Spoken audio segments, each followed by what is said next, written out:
बादशाह अकबर के दरबार में नवरत्न थे। उसमें तानसेन गायन और वादन में बड़े प्रसिद्ध थे। अकबर जब उनके गायन को सुनते थे तो मंत्र मुग्ध हो जाते थे। एक दिन उन्होंने कहा कि तुम्हारे गायन को सुनकर के आत्मा का एक एक अंश जो है प्रसन्नता से भर जाता है। जब तुम्हारे गायन में इतना आनंद है तो तुम्हारे उस्ताद, तुम्हारे गुरु के गायन में कितना आनंद होगा। यदि वो मुझे सुनने मिलता तो मैं बहुत भाग्यशाली होता। तानसेन ने कहा कि हमारे उस्ताद, हमारे गुरु अभी जीवित हैं।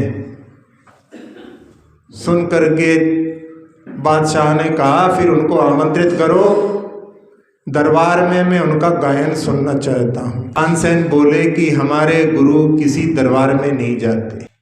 यदि आपको उनको सुनना है तो छिप करके अर्धरात्रि में जाकर के उनको अपन सुन सकते हैं, क्योंकि यदि उनके सामने कोई पहुंच जाए तो वो गायन बंद कर देते हैं। इसलिए अपने को यदि सुनना है तो छिप करके चलना पड़ेगा। बादशाह को सुनने की ललक थी और वो अर्धरात्रि में उनके गायन को सुनने के लिए गए। और जब उन्होंने अर्धरात्रि में उनका मुक्त आलाप सुना तो उनकी आंखों से हर्षाश्रु बरसने लगे। वापस जब लौट करके आए, बाद में जब पुनः मिलना हुआ तो उन्होंने कहा, अरे तानसेन जी, आपकी गायन शैली और आपके उस्ताद गुरु की गायन शैली में तो बहुत अंतर है। हम आपके ही गाने को सबसे अच्छा समझते थे, लेकिन आज जब उनको सुना तो ऐसा लग रहा है कि उनके समान इस संसार में कोई दूसरा गायन करने वाले नहीं होगा। लेकिन तुम्हारे ही उस्ताद हैं, फिर इतना अंतर क्यों? तानसेन ने जो कहा वो अपने लिए भी प्रेरणा देने वाला है।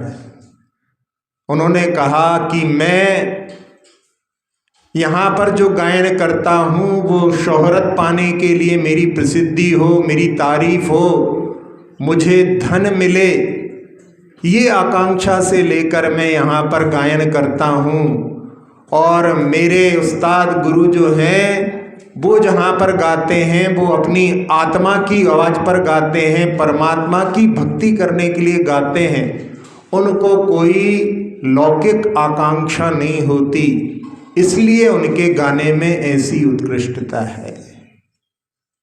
ये अपने लिए भक्ति करने के लिए एक बहुत बड़ा सूत्र देने वाला ये दृष्टांत है, जिसके माध्यम से अपनी भक्ति यदि बिना किसी अपेक्षा के अपन यदि करते हैं तो वही जो है सर्वोच्चता को प्राप्त हो सकती है। यदि अपन कोई लौकिक आकांक्षा उसके साथ में जोड़ करके या किसी को प्रभावित करने के लिए, दिखावे के लिए यदि करते हैं तो उसमें अवश्य ही कमी आना स्वाभाविक है।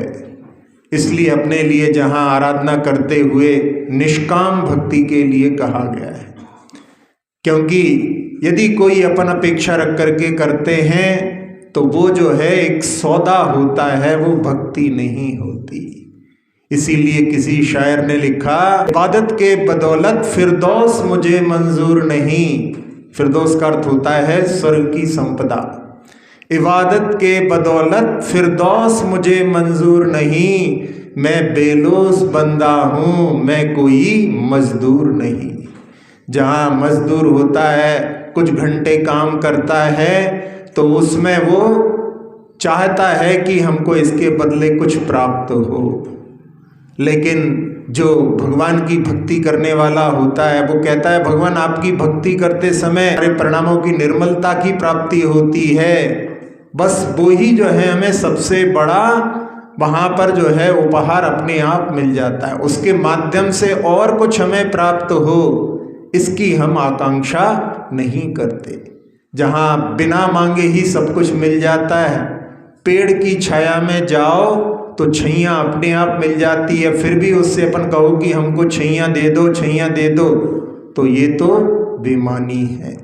इसलिए अपनी आराधना अपनी पूरी तरह से समर्पण के साथ में और कोई अलौकिक आकांक्षा रख करके अपन उसको, जहाँ कहते हैं कि अपनी पुण्य को ही पतला करना जो कि निदान के रूप में कहा जाता है, वो निंदनीय माना जाता है। तो अपनी भक्ति ऐसी हो जिसके माध्यम से अपने लिए यदि लौकिक आकांक्षा ना रख करके यदि सर्वोच्च आकांक्षा रखो कि भगवान आपके पद की प्राप्ति हो, आपके गुणों की प्राप्ति हो, जिन गुण संपत्ति हो दु मज्जम।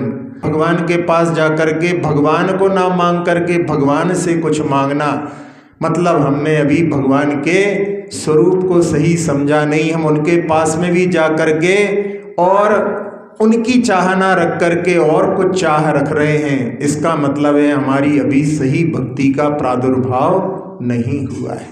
तो हमारी हृदय में जो है सच्ची भक्ति प्रकट हो और उस भक्ति के माध्यम से जहाँ भक्ति होती है वो भक्त और भगवान के बीच में सेतु होती है, उसमें और कोई चीज यदि आ जाती है तो वो जो है कलंकित हो जाती है।